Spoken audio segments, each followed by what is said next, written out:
اللہ رسولہ الکریم اما بعد فاعوذ باللہ من الشیطان الرجیم بسم اللہ الرحمن الرحیم قال اللہ تعالی فی کلامہ المجید والفرقان الحمید انما یرید اللہ لیذہب عنکم الرجس اہل البیت ویطہرکم تطہیرا۔ بابا زبلند درود پاک الصلاۃ والسلام علیکہ سیدی یا رسول اللہ، الصلاۃ والسلام علیکہ سیدی یا حبیب اللہ، الصلاۃ والسلام علیکہ سیدی یا نبی اللہ وعلی آلہ وصحابہ سیدی یا محبوب اللہ۔ تنم فرسو تجا پاراز ہجراں یا رسول اللہ، لم پی مردہ آواراز اسیاں یا رسول اللہ۔ ذکر دا خیش حیرانم سیاہ روز اسیانم، پشیمانم پشیمانم پشیمان یا رسول اللہ۔ چون بازوے شفاعت را کشائی پر گناہ گاراں مکن محروم جامیرا در آ جائے یا رسول اللہ۔ سوتے من گزر آلی منی مسکین ناداری، فدائے نقش نالینت کنم جان یا رسول اللہ، فدائے نقش نالینت کنم جان یا رسول اللہ، فدائے نقش نالینت کنم جان یا رسول اللہ۔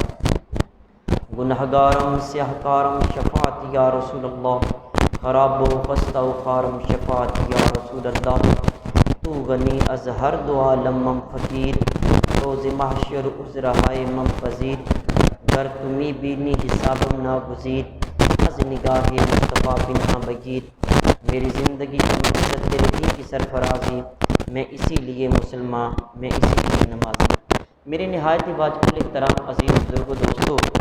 آج اس جمعۃ المبارک پر آل رسول صلی اللہ علیہ وآلہ وسلم اور خاندان آل رسول صلی اللہ علیہ وآلہ وسلم کی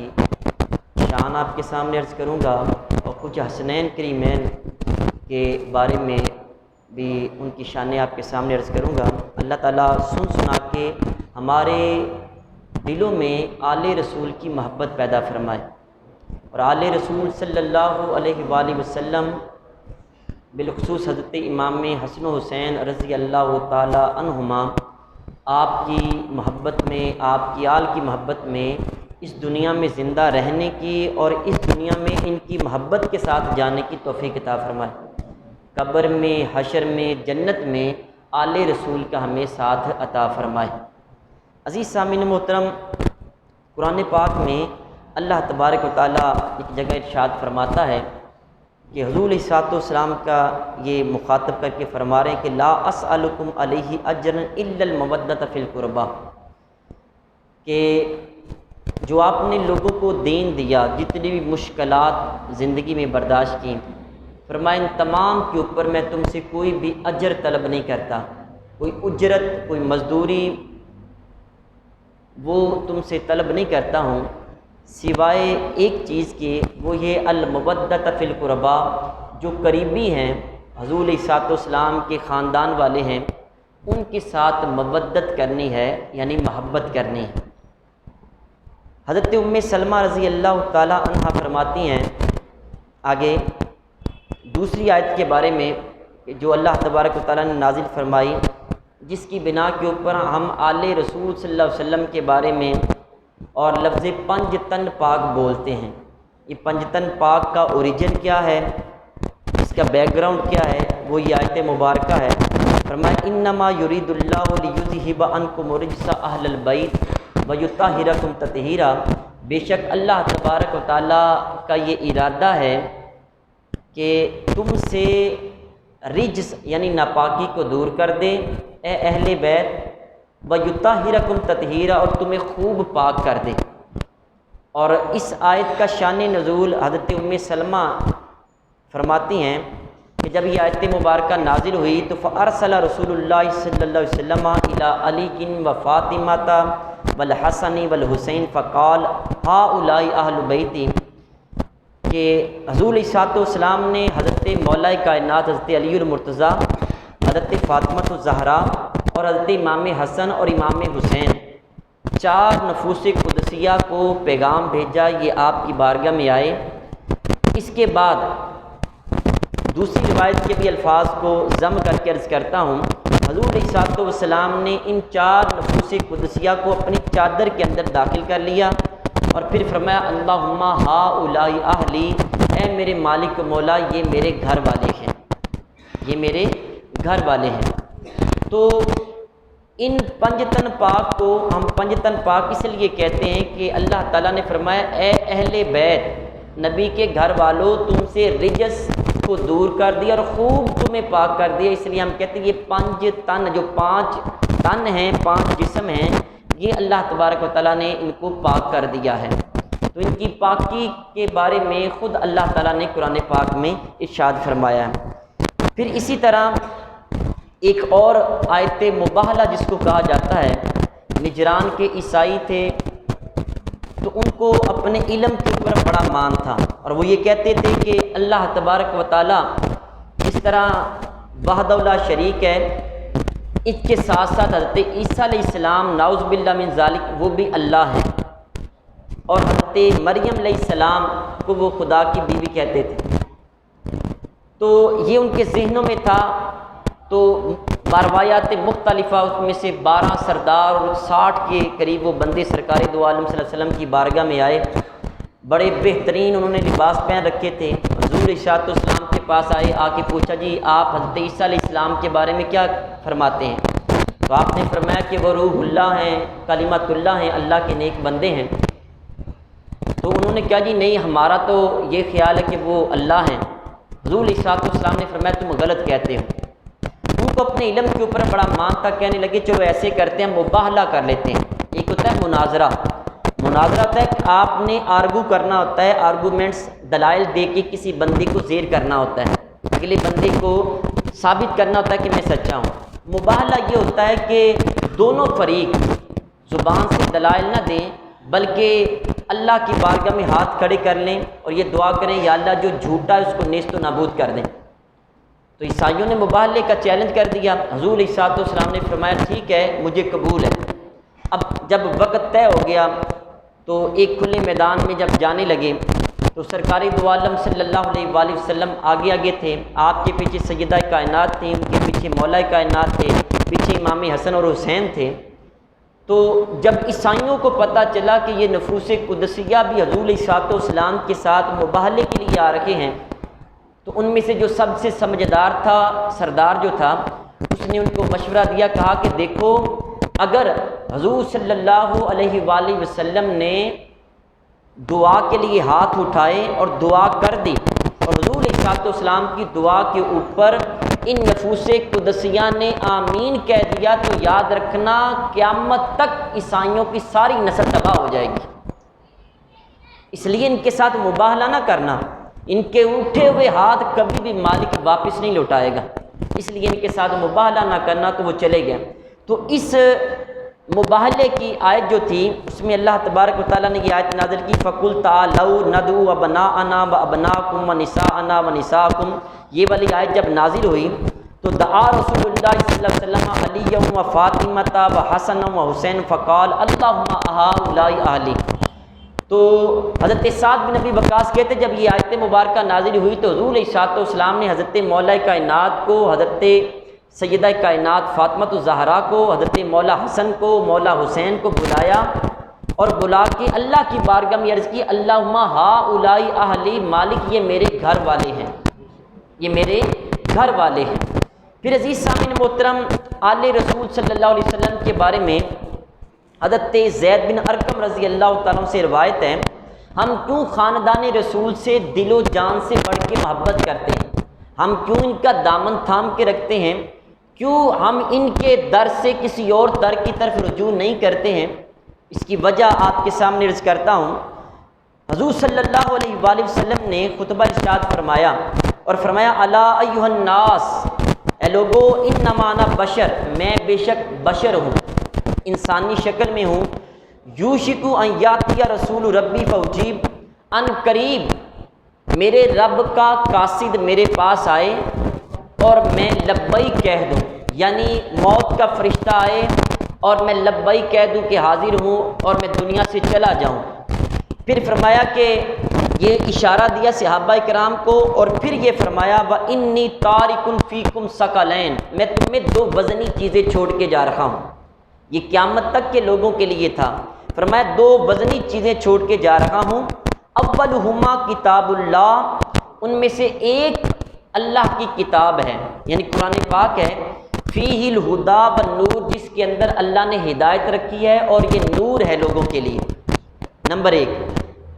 فخذوا بکتاب اللہ واستمسکوا بہ، فرمایا کہ اللہ کی کتاب کو لے لو اور اس کو مضبوطی سے پکڑ لو، اللہ کی کتاب کو لے لو اور مضبوطی سے پکڑ لو۔ فحث علی کتاب اللہ ورغب فیہ، حضور علیہ الصلوۃ والسلام نے کتاب اللہ کی پیروی کے اوپر لوگوں کو برانگیختہ کیا، ابھارا اور ان کو ترغیب دی کہ کتاب اللہ کو پکڑ کے اس کو کے اوپر عمل کرنے کی کوشش کرو۔ ثم قال، پھر سرکار دو عالم صلی اللہ علیہ وسلم نے دوسری جو وزنی چیز کے بارے میں فرمایا، وَأَهْلُ بَيْتِي، دوسری وزنی چیز میرے گھر والے ہیں، میری اہل بیت ہیں، جن کی وضاحت میں نے آپ کے سامنے عرض کر دی،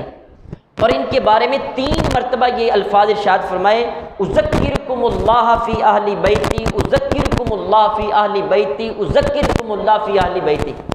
فرمایا کہ میں تمہیں اللہ کی یاد دلاتا ہوں، جب میرے گھر والوں کی باری آئے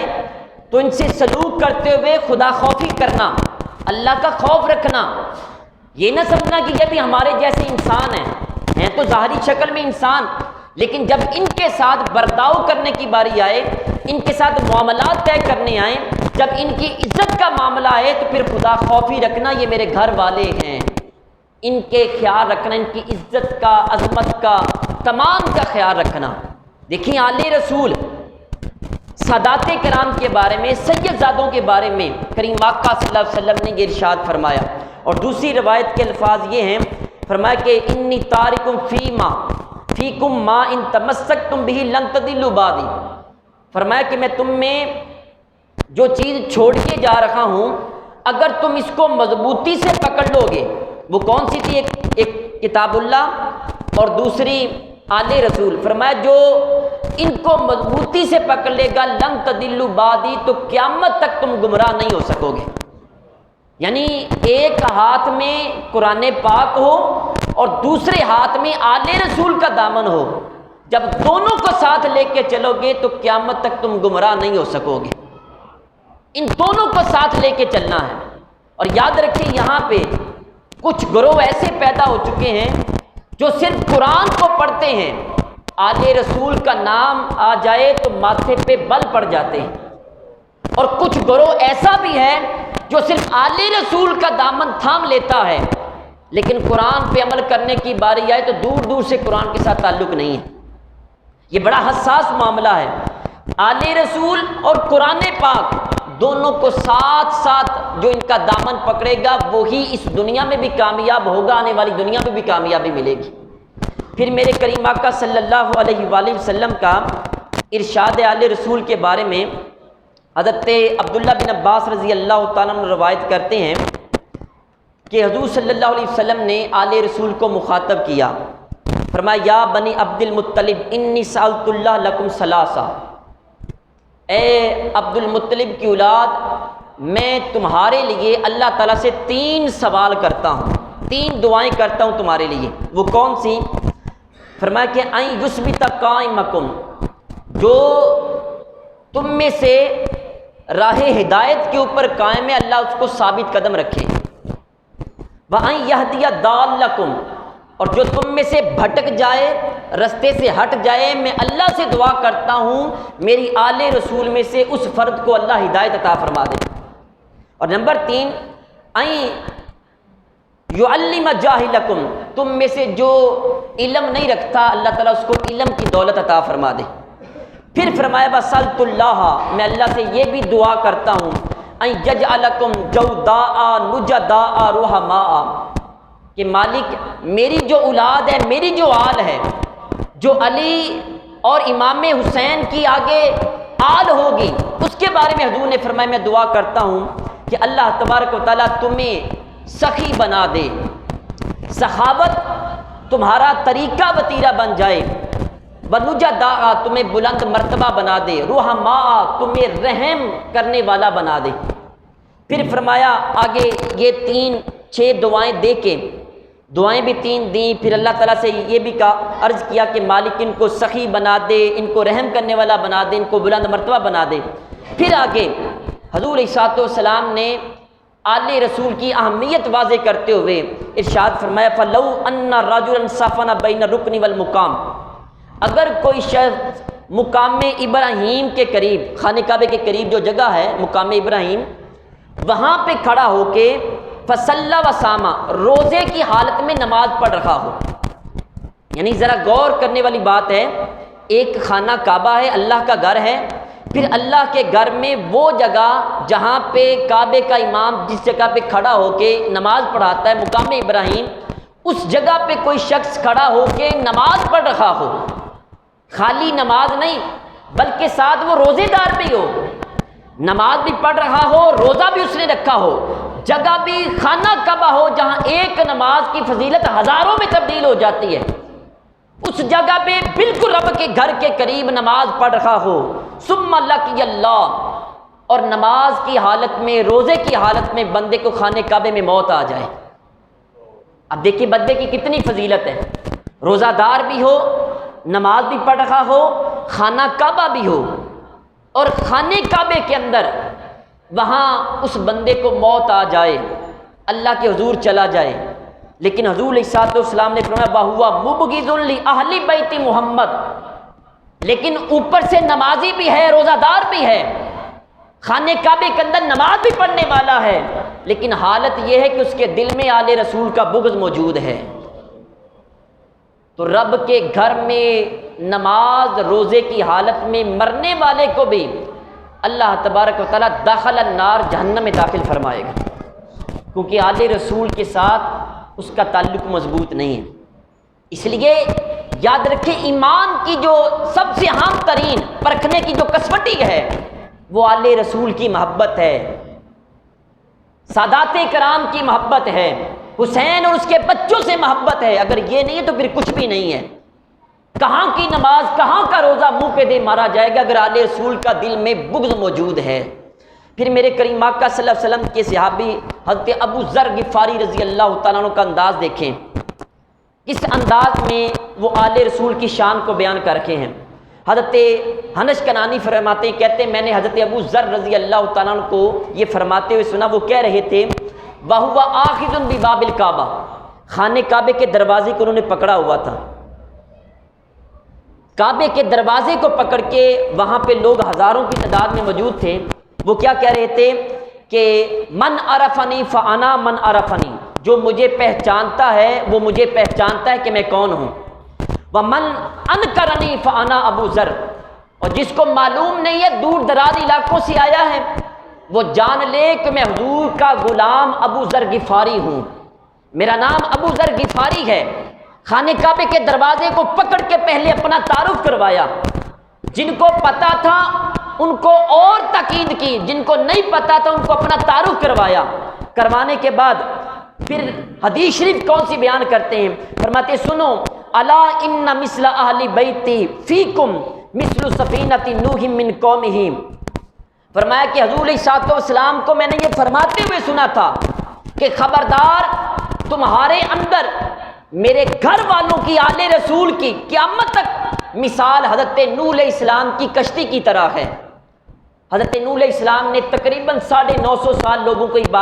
اللہ کی وحدانیت کی طرف دعوت دی، اور چند ایک لوگوں نے آپ کے اوپر ایمان لائے. پھر اللہ تعالیٰ کے حکم سے ان کے اوپر عذاب آیا، تو اللہ تعالیٰ نے فرمایا کہ اے نوح ایک کشتی بنا لو. بڑی آپ نے کشتی بنا لی، اس کے اندر ہر جاندار کے ایک ایک جوڑا رکھ لیا. جو لوگ اس کشتی میں سوار ہو گئے وہ بچ گئے. دنیا کا سب سے بڑا پانی کا جو سیلاب تھا وہ حضرت نوح علیہ السلام کے دور میں آیا، حتیٰ کہ آپ کا بیٹا وہ جودی پہاڑ کے اوپر چڑھ گیا اور اس نے کہا اتنا اوپر پہاڑ پہ پانی کیسے آ سکتا ہے. لیکن جب آسمانوں نے بھی پانی باہر نکال دیا، زمین میں بھی پانی اگل دیا، تو وہ پانی چڑھتا چڑھتا جودی پہاڑ پر چلا گیا. نبی کا بیٹا کشتی میں سوار نہ تھا، وہ بھی غرق ہو گیا. تو جو کشتی میں بچا وہ بچ گیا، جو نہیں بچا وہ تباہ ہو گیا. حضور علیہ الصلوۃ والسلام نے فرمایا میری آل رسول کی قیامت تک مثال کشتی نوح کی طرح ہے. من راکبہ نجا، جو آل رسول کی کشتی میں بیٹھ جائے گا اللہ اس کو نجات عطا فرما دے گا. ومن تخلف عنہا غرق، اور جو شخص اس کشتی آل رسول سے پیچھے ہٹ گیا، جس نے امام حسین اور اس کے بچوں کا دامن تھام لیا، وہ اس دنیا میں بھی کامیاب ہوگا، مرنے کے بعد بھی کامیاب ہوگا۔ اور جس نے آل رسول کا دامن نہ پکڑا، اس دنیا میں بھی ذلیل ہوگا، آنے والی دنیا میں بھی ذلیل ہوگا۔ پھر عزیز سامعین محترم، اس سے آگے چلیں، ہم آل رسول سے محبت کا اظہار کرتے ہیں تو ہمیں ملے گا کیا؟ حضور علیہ الصلوۃ والسلام کی طرف سے ملے گا کیا؟ حضرت مولا علی شیر خدا رضی اللہ تعالیٰ سے مروی ہے، کہتے ہیں کہ کریم آقا صلی اللہ علیہ وسلم نے فرمایا کہ من احب ہذین یعنی الحسن والحسین و اباہما و امہما، فرمایا کہ جس شخص نے قیامت تک جس شخص نے ان دو سے محبت کی، یعنی امام حسن سے، امام حسین سے، و اباہما و امہما، اور ان کے والد حضرت مولا کائنات حضرت علی المرتضیٰ سے محبت کی، و امہما، اور ان کی والدہ سیدہ کائنات حضرت فاطمہ الزہرا سے محبت کی، جو ان چار ہستیوں سے دنیا میں محبت کرے گا، کانا مایا فی درجتی یوم القیامہ، تو مرنے کے بعد جس درجہ میں اللہ تعالیٰ مجھے مقام عطا فرمائے گا، وہاں اس بندے کو بھی اللہ مقام عطا فرمائے گا۔ مرنے کے بعد سرکار کا قرب حاصل کرنا چاہتے ہو تو حسین اس کے بچوں سے محبت کرنا شروع کر دو۔ اگر آل رسول کی محبت دل میں موجود نہیں ہے تو پھر سرکار کے در کی حاضری بھی قابل قبول نہیں ہے۔ عزیز سامعین محترم، میرے کریم آقا صلی اللہ علیہ وآلہ وسلم امام حسن و حسین سے، آل رسول سے کس قدر محبت فرماتے اور انداز کیا تھا، حضرت یعلا بن مرہ رضی اللہ تعالیٰ عنہ بیان کرتے ہیں، کہتے ہیں کہ ایک مرتبہ کسی صحابی نے حضور صلی اللہ علیہ وسلم کی اور صحابہ کرام کی دعوت کی۔ حضور علیہ الصلوۃ والسلام صحابہ کے ساتھ دعوت پہ جا رکھے تھے۔ کہتے ہیں کہ جب ہم ایک جگہ پہ پہنچے جہاں دونوں طرف درخت تھے، کچھ کھجوروں کے، کچھ دوسرے درخت تھے، ایک گلی نما تھی، تو جب وہاں سے ہم گزرنے لگے تو فَإِذًا حسین یلعب فی السکہ، ہم نے دیکھا کہ وہاں حضرت امام حسین بچوں کے ساتھ کھیل رکھے تھے۔ فَتَقَدَّمَ النَّبِيُّ صلی اللہ علیہ وسلم امام القوم وبسط یدیہ، حضور علیہ الصلوۃ والسلام صحابہ کے ساتھ چلتے چلتے تھوڑے سے آگے بڑھ گئے، اور آگے بڑھ کے کریم آقا صلی اللہ علیہ وسلم نے اس طرح دونوں ہاتھ پھیلا رہی ہے۔ آپ کبھی غور کریں، آپ باہر سے آئیں تو آپ کا بیٹا یا پوتا یا نواسا باہر کھیل رہا ہو تو آپ اپنی محبت کا کمپیریزن کرنا چاہتے ہیں تو اس طرح پاؤں پہ بیٹھ کے اس طرح آپ ہاتھ پھیلا لیتے ہیں، اور بچہ دوڑتا ہوا کبھی آپ کے سینے پہ لگ جاتا ہے، اور کبھی مزید آپ کو دیکھ کے وہ دائیں بائیں دوڑنا شروع کر دیتا ہے۔ تو حضور علیہ الصلوۃ والسلام نے جب اس طرح دونوں ہاتھ پھیلائے تو صحابہ کہتے ہیں فجعل الغلام یفر ہا ہنا و ہا ہنا، حضرت امام حسین چھوٹے بچے تھے، کبھی دائیں کبھی بائیں آپ نے دوڑنا شروع کر دیا۔ اب امام حسین دوڑ رہے ہیں، صحابہ کھڑے ہیں، تو وَيُضَاحِكُ النَّبِيُّ صلی اللہ علیہ وسلم حَتَّى أَخَذَهُ، کریم آقا صلی اللہ علیہ وسلم دوڑ کے امام حسین کو پکڑنا شروع کر دیا، ساتھ دوڑ کے پکڑ بھی رکھے ہیں، ساتھ مسکراہٹیں بھی بکھیر رکھے ہیں۔ حضور علیہ الصلوۃ والسلام ساتھ ہنس بھی رکھے ہیں، ساتھ امام حسین کو پکڑ بھی رکھے ہیں۔ حَتَّى أَخَذَهُ، صحابہ کہتے ہیں کہ ظاہر وہ چھوٹے بچے تھے، حضور علیہ الصلوۃ والسلام نے پکڑ لیا۔ اب پکڑنے کے بعد انداز دیکھیں محبت کرنے کا کیا تھا، فَجَعَلَ إِحْدَى يَدَيْهِ تَحْتَ ذَقْنِهِ، کریم آقا صلی اللہ علیہ وسلم نے ایک ہاتھ آپ کی ٹھوڑی کے نیچے رکھ لیا، یہاں پہ رکھ لیا، وَالْأُخْرَى فِي فَاسِ رَاسِهِ، اور دوسرا ہاتھ سر کے پیچھے رکھ لیا۔ جب یہاں ٹھوڑی آپ کے اس ہاتھ پر تھی اور سر مبارک اس ہاتھ پر تھا، چہرہ امام حسین کا بالکل حضور کے سامنے تھا، تو صحابہ کہتے فَقَبَّلَهُ، میرے کریم آقا نے امام حسین کے چہرے پہ بوسے لینا شروع کر دیے، چومنا شروع کر دیا۔ وقال، اور یہ فرمانے لگے حسین منی و انا من حسین، لوگوں سن لو حسین مجھ سے ہے، میں حسین سے ہوں، حسین مجھ سے ہے اور میں حسین سے ہوں۔ احب اللہ من احب حسینا، قیامت تک جو شخص میرے حسین سے محبت کرے گا میرا رب بھی اس شخص سے محبت کرے گا۔ یعنی اگر اللہ تبارک تعالیٰ کی نگاہ میں محبوب بننا چاہتے ہو تو آؤ در آل رسول پہ جا کے امام حسین سے محبت کرنا شروع کر دو، حسین کے بچوں سے محبت کرنا شروع کر دو، تو اللہ تعالیٰ کی نگاہ میں تم بھی محبوب بن جاؤ گے۔ پھر فرمایا کہ حسین سبتم من الاسباط، حسین میرا نواسوں میں سے کمال کا نواسا ہے۔ اور دوسرا اس کا اگر اعراب پڑھا جائے، حسین سبتم من الاسباط، حسین ایک وہ درخت ہے جس کی جڑ تو ایک ہوگی، شاخیں پوری دنیا میں اس کی پھیل جائیں گی۔ آپ دیکھ لیں دنیا کے کسی بھی کونے میں چلے جائیں، آپ کو آل رسول کا کوئی نہ کوئی شہزادہ ضرور نظر آئے گا، کوئی نہ کوئی سید زادہ ضرور نظر آئے گا۔ اور پوری دنیا میں چکر لگا کے دیکھ لیں، یزید کی اولاد تو دور کی بات، یزید کی قبر بھی آپ کو نہیں ملے گی۔ جس جگہ اس لعنتی کی قبر ہے، روایات میں آتا ہے وہاں پہ وہ کوڑا کرکٹ کا بہت بڑا ڈھیر پڑا ہوا ہے، وہ کنواں ہے جس کے اندر وہ کوڑا پھینکا جاتا ہے۔ لیکن امام حسین وہ درخت ہیں جن کی جڑ تو ایک تھی، شاخیں پوری دنیا میں پھیل گئیں۔ پھر عزیز سامعین محترم، اس سے آگے چلیں، کریم آقا صلی اللہ علیہ وآلہ وسلم کا محبت کا انداز کیا تھا۔ حضرت اسامہ بن زید کہتے ہیں کہ مجھے حضور علیہ الصلوۃ والسلام سے کوئی کام تھا، رات کا وقت تھا، میں سرکار کے گھر میں حاضر ہوا، میں نے دروازہ نوک کیا تو سرکار دو عالم صلی اللہ علیہ وسلم باہر تشریف لے آئے۔ اب حضرت اسامہ بن زید کہتے ہیں وَهُوَ مُشْتَمِلٌ عَلَىٰ شَيْءٍ لَا أَدْرِي مَا ہوا، کہتے ہیں کہ حضور علیہ الصلوۃ والسلام نے اس طرح چادر لپیٹ رکھی تھی اور آپ کی چادر کے نیچے کچھ تھا، میں نہیں جانتا تھا کیا تھا۔ کہتے فلما فرغت من حاجتی، جب میرا کام ہو گیا اور میں نے اپنی حاجت پیش کر لی، اس کے بعد جب میں فارغ ہوا قلت ما ھذا الذی انت مشتمل علیہ، حضور ذرا یہ تو ارشاد فرمائیے آپ کی بکل کے نیچے کیا ہے، آپ کی چادر کے نیچے کیا ہے، ذرا اس کے بارے میں تو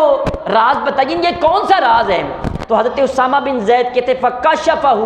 حضور علیہ الصلوۃ والسلام نے جب چادر ہٹائی، فَإِذًا حسن و حسین علی ورقہ، حضور علیہ الصلوۃ والسلام کے کولوں کے اوپر ایک طرف امام حسن تھے، دوسری طرف حضرت امام حسین تھے۔ یہ محبت کا انداز تھا۔ پھر سرکار دو عالم صلی اللہ علیہ وسلم نے فرمایا کہ اے اسامہ سن لو، یہ دونوں میرے بھی بیٹے ہیں، میری بیٹی کے بھی بیٹے ہیں۔ اس سے اگل الفاظ سنیے، فرمایا اللہم انی احبہما فاحبہما واحب من یحبہما، مالک میں حسن و حسین سے پیار کرتا ہوں، تو بھی ان سے پیار کرنا شروع کر دے۔ وَأَحِبَّ مَن يُحِبُّهُمَا، اور قیامت تک جو شخص بھی امام حسن و حسین سے پیار کرے گا تو اس سے بھی پیار کرنا شروع کر دے۔ یعنی آل رسول سے محبت اگر کرو گے تو اللہ آٹومیٹیکلی حضور کی دعا کے صدقے محبت کرنا شروع کر دے گا۔ پھر عزیز سامعین محترم، اس سے آگے سنیں کریم آقا صلی اللہ علیہ وآلہ وسلم کا انداز محبت کیا تھا۔ حضرت عبداللہ بن مسعود کہتے ہیں کہ کانا رسول اللہ صلی اللہ علیہ وسلم یصلی، حضور علیہ الصلوۃ والسلام نماز پڑھا کرتے، فَإِذَا سَجَدَ وَثَبَ الْحَسَنُ وَالْحُسَيْنُ عَلَىٰ ظَهْرِهِ، جب آپ نماز پڑھتے اور سجدے میں جاتے تو امام حسن و حسین دونوں آپ کی پیٹھ کے اوپر سوار ہو جاتے نماز کی حالت میں۔ فَإِذَا قَضَى الصَّلَاةَ فَإِذَا أَرَادُوا أَن يَمْنَعُوهُمَا أَشَارَ إِلَيْهِمْ أَن دُعُوهُمَا، صحابہ کہتے کہ جب یہ دونوں شہزادے حضور کی پیٹھ پہ سوار ہو جاتے نماز کے دوران، ہم آگے بڑھ کے ان کو اتارنا چاہتے، دور کرنا چاہتے، دوران نماز حضور اشارہ فرماتے کہ رہنے دو، ان کو سوار رہنے دو، اتارنا نیچے نہیں ہے، ان کو نیچے نہیں اتارنا، اوپر سوار رہنے دو۔ جب فلما قضى الصلاة، عبداللہ بن مسعود کہتے جب نماز حضور علیہ الصلوۃ والسلام نے مکمل پڑھ لی، وضعهما في حجره، حضور علیہ الصلوۃ والسلام نے دونوں شہزادوں کو اپنی گود میں بٹھا لیا۔ فقال، اور یہ فرمایا من احبنی فلیحب هذین، قیامت تک جو شخص مجھ محمد سے محبت کرتا ہے اس کے لیے ضروری ہے کہ حسن و حسین سے بھی محبت کرنا شروع کر دے۔ یعنی اگر کوئی شخص یہ کہے کہ میں حضور سے محبت کرتا ہوں لیکن آل رسول کا دل میں بغض موجود ہوگا، عزیز سامعین محترم، پھر سرکار کے در کی حاضری نہیں ہوگی، حضور کی محبت نہیں ملے گی۔ اس لیے یاد رکھیں ہماری نمازیں، روزے، حج، زکوٰۃ سب اس وقت قابل قبول ہوں گے جب آل رسول کی دل میں محبت ہوگی، خاندان رسول کی دل میں محبت ہوگی۔ عزیز سامعین محترم، آخری بات عرض کرتا ہوں، ہم جتنے بھی غیر سادات ہیں، ہم 50-100 حج بھی کر لیں، سرکار کے در پہ جا کے کبھی بھی ہم یہ نہیں کہہ سکتے السلام علیکہ یا جدی، نانا جان السلام علیکم، ہم یہ نہیں کہہ سکتے۔ لیکن آل رسول کا کوئی بھی فرد، کوئی بھی سید زادہ ہو، وہ جب بھی سرکار کے در پہ جائے گا تو جا کے یہی عرض کرے گا السلام علیکہ یا جدی نانا جان السلام علیکم۔ ہمارے اور آل رسول کے درمیان یہی فرق ہے۔ عزیز سامعین محترم، خود بھی محبت کریں، اپنے بچوں کو امام حسن حسین کی محبت سکھائیں۔ سرکار کا یہ ارشاد ہے، جیسے اپنے ماموں کی محبت بچے کو سکھائی جاتی ہے، خاندان کی بڑوں کی محبت سکھائی جاتی ہے، ان کو یہ بھی سکھائیں کہ بیٹا جب تک زندہ رہنا ہے آل رسول کی محبت پہ زندہ رہنا ہے۔ کچھ بھی ہو جائے، آل رسول کا ادنا سا فرد بھی سامنے آ جائے، اپنی پکڑی اتار کے ان کے قدموں میں رکھ دینا۔